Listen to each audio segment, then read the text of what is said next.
Everybody, আমি সমাদৃতা আর আজকে আমি তোমাদেরকে এই ভিডিওতে শেয়ার করব বেস্ট কমার্স কোর্সেস যেটা তোমরা ক্লাস 12 এর পরে পারসিউ করতে পারো। আর লাস্টে আমি একটা কোর্স তোমাদের সাথে শেয়ার করব যেটা খুবই একটা ভালো কোর্স, আর যেটা করতে গেলে তোমরা ক্লাস 12 এর পরে তো পারবে না, বাট ব্যাচেলার ডিগ্রি বা তার ইকুইভ্যালেন্ট কোনো কোর্স করার পর সেই কোর্সটা পারসিউ করতে পারবে। তো এই ভিডিওটাকে আমি দুটো ভাগে ভাগ করব। একটা হচ্ছে সেই সমস্ত কোর্স যেটা শুধুমাত্র ইন্ডিয়াতে রেকগনাইজড, আর একটা সেই সমস্ত কোর্স যেটা গ্লোবালি রেকগনাইজড। তো প্রথমে যেটা ইন্ডিয়াতে রেকগনাইজড এই কোর্সগুলো নিয়ে আমরা আগে ডিসকাস করব।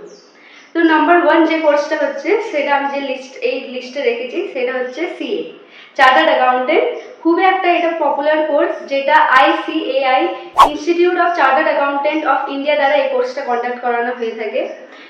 এই কোর্সের ডিউরেশন হচ্ছে প্রায় 3 থেকে 5 বছর ইনক্লুডিং আর্টিকেলশিপ। এই কোর্সের মোট 3টে লেভেল থাকে। একটা হচ্ছে ফাউন্ডেশন, তারপর হচ্ছে ইন্টারমিডিয়েট, তারপর হচ্ছে ফাইনাল। এই কোর্সটার জন্য যে সাবজেক্টগুলো পড়ানো হয় সেগুলো হলো অ্যাকাউন্টিং, ট্যাক্সেশন, ফাইন্যান্স, তারপরে তার সাথে সাথে অডিটিংয়ের সম্বন্ধেও বিস্তারিতভাবে আলোচনা করা হয়ে থাকে এই কোর্সে। এই কোর্সের যদি আমি ফিস স্ট্রাকচার ডিফাইন করি, তাহলে সেটা হচ্ছে প্রায় 2 লক্ষ থেকে 5 লক্ষ টাকার মধ্যে এই কোর্সের ফিস হয়ে থাকে। এবার জেনে নেওয়া যাক যে এই কোর্সের কী কী জব অপরচুনিটিস থাকে। এই কোর্সের অনেক জব অপরচুনিটিস থাকে। যদি কেউ এই কোর্সটা করে থাকে, সে ট্যাক্সেশন, অডিটিং, তারপর ফাইন্যান্সিয়াল রিপোর্টিং, এই সমস্ত জিনিসগুলো তারা করতে পারে। তার সাথে সাথে তারা গভর্নমেন্ট সেক্টরেও কাজ করতে পারে, এবং তার সাথে সাথে যদি কোনো সিএ মনে করে, সে নিজের প্র্যাকটিসিং ফার্মও খুলতে পারে।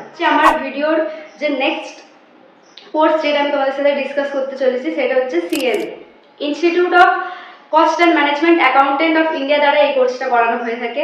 এই কোর্সের ডিউরেশন যদি বলা হয়, তাহলে প্রায় 3 থেকে 4 বছরের কোর্স ইনক্লুডিং আর্টিকেলশিপ।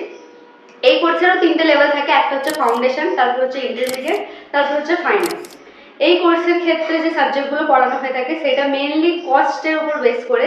এই কারণে এই কোর্সের নাম হচ্ছে কস্ট অ্যান্ড ম্যানেজমেন্ট, অর্থাৎ কস্ট আর ম্যানেজমেন্ট সংক্রান্ত বিস্তারিতভাবে এই কোর্সে আলোচনা করা হয়ে থাকে। সাধারণত এই কোর্সের যে সাবজেক্টগুলো সেটা হচ্ছে financial accounting, cost accounting, direct and indirect taxation, business law and ethics সম্পর্কেও এই কোর্সে বিস্তারিতভাবে আলোচনা করা হয়ে থাকে। এই কোর্স করে তোমরা financial accounting, cost accounting, cost auditor হিসেবেও কাজ করতে পারো। তার সাথে সাথে তোমরা ম্যানেজমেন্ট অ্যান্ড ডিসিশন মেকিং এবং ইন্ডাস্ট্রিতেও অনেক অপরচুনিটিস থাকে একজন সিএমএ। এরপর আমরা জানবো যে সিএমএ করতে গেলে কত ফিস লাগে। তো সাধারণত সিএমএ করতে গেলে প্রায় 60 থেকে 90 হাজারের মধ্যে এই কোর্সটা কমপ্লিট হয়ে যায়। তো চলো, নাম্বার 3 যে কোর্সটা আমি তোমাদের সাথে শেয়ার করতে চলেছি তার নাম হচ্ছে সিএস অর্থাৎ কোম্পানি সেক্রেটারি। এটা ICSI অর্থাৎ institute of company secretaries of India দ্বারা এই কোর্সটা কন্ডাক্ট করানো হয়ে থাকে। এই কোর্সের ডিউরেশন প্রায় 3 থেকে 4 বছরের হয়ে থাকে। এই কোর্সেরও 3টে লেভেল আছে। একটা হচ্ছে ফাউন্ডেশন, তারপরে হচ্ছে এক্সিকিউটিভ, তারপরে হচ্ছে প্রফেশনাল। এই কোর্সটা করতে গেলে যে ফিস স্ট্রাকচার সেটা তোমাদেরকে বলে দিই। এই কোর্সটা করতে গেলে প্রায় 1.5 লক্ষ থেকে 2 লক্ষ টাকার মধ্যে ফিস পড়ে। এই কোর্সে যদি আমি সাবজেক্ট নিয়ে কথা বলি, এই কোর্সেতে business economics, business laws, tax laws, company laws, এই সংক্রান্ত বিভিন্ন লস সম্বন্ধে যে সমস্ত জ্ঞান, সেটা এই কোর্স থেকে তোমরা পেতে পারো।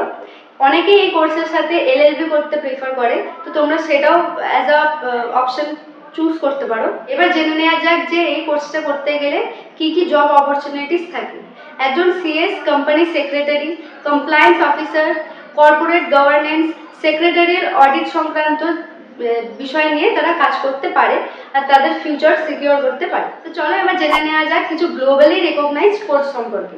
তো নাম্বার 1 আমি যেটা লিস্টে রেখেছি সেটা হচ্ছে ACCA। ACCA এর ফুল ফর্ম হচ্ছে অ্যাসোসিয়েটেড চার্টার্ড সার্টিফাইড অ্যাকাউন্টেন্ট। এই কোর্সটা একটা গ্লোবালি রেকগনাইজড কোর্স। এই কোর্সের পাসিং পার্সেন্টেজ 50%-এর অ্যারাউন্ড, অর্থাৎ সিএর থেকে প্রচুর পরিমাণে হাই। তো তোমাদের যদি পাসিং রিলেটেড কোনো যদি অসুবিধা থেকে থাকে, তাহলে তোমরা ACCA চুজ করতে পারো। কোর্সটা করতে গেলে যে ডিউরেশন লাগে সেটা হচ্ছে 1 থেকে 2 বছরের মধ্যে তোমাদের এই কোর্সটা কমপ্লিট হয়ে যাবে। এই কোর্সটাতে 3টে লেভেল থাকে। একটা হচ্ছে অ্যাপ্লাইড নলেজ, তারপরে অ্যাপ্লাইড স্কিলস, তারপরে হচ্ছে স্ট্র্যাটেজি প্রফেশনাল। এই কোর্সের যদি ফি স্ট্রাকচার তোমরা জানতে চাও, প্রায় 3,60,000 থেকে এই কোর্সটার ফিস একটু হাই হতে পারে, কারণ যেহেতু এটা একটা গ্লোবালি রেকগনাইজড কোর্স আর যেহেতু এই কোর্সটা বাইরের কোর্স, তো এই কোর্সের ফি স্ট্রাকচার অবভিয়াসলি একটু হাই হবে। আর এই কোর্সে একটা ভালো দিক হচ্ছে যে এই কোর্সটা করলে তোমরা প্রায় 180টা দেশে তোমরা কাজ করতে পারবে। এরপরে নাম্বার 2 অপশন যেটা আমি বলতে চলেছি সেটা হচ্ছে সিএফএ, চার্টার্ড ফাইন্যান্সিয়াল অ্যানালিস্ট। তোমাদের ইন্টারেস্ট যদি পোর্টফোলিও ম্যানেজার, ইনভেস্টমেন্ট ব্যাংকার, তার সাথে সাথে স্টক মার্কেট এই সংক্রান্ত যদি তোমাদের ইন্টারেস্ট থেকে থাকে, তো এই কোর্সটা তোমাদের জন্য বেস্ট অপশন। এই কোর্সটা করতে গেলে তোমরা 12th পাস হলে হবে না, এটার জন্য তোমাদেরকে ব্যাচেলার ডিগ্রি পেতে হবে বা তার ইকুইভ্যালেন্ট কোনো কোর্স করতে হবে। এই কোর্সে যদি সাবজেক্ট সংক্রান্ত তোমরা জানতে চাও, তাহলে এই কোর্সেতে financial statement analyst, quantitative method, portfolio management সংক্রান্ত বিস্তারিতভাবে আলোচনা করা হয়ে থাকে। এই কোর্সের যদি ফি স্ট্রাকচার বলা হয়, তাহলে এই কোর্সটাও যেহেতু একটা গ্লোবালি রেকগনাইজড কোর্স, তো এই কোর্স করতে গেলে প্রায় 2.5 লক্ষ থেকে 5 লক্ষ টাকা পর্যন্ত তোমাদের খরচা হতে পারে। তো তোমাদের এই ভিডিওটা কেমন লেগেছে আমাকে অবশ্যই কমেন্টে জানিও। আর আমি যে এতগুলো কোর্স বললাম তাদের মধ্যে থেকে তোমরা যদি কোনো একটা পার্টিকুলার কোর্সের উপর ডিটেলসে একটা সেপারেট ভিডিও পেতে চাও, তো আমাকে অবশ্যই কমেন্টে জানিও। আমি অবশ্যই চেষ্টা করব সেই কোর্স সংক্রান্ত ডিটেলসে আলোচনা করার জন্য। And once again thank you so much for watching this video. দেখা হবে আবার নেক্সট ভিডিওতে।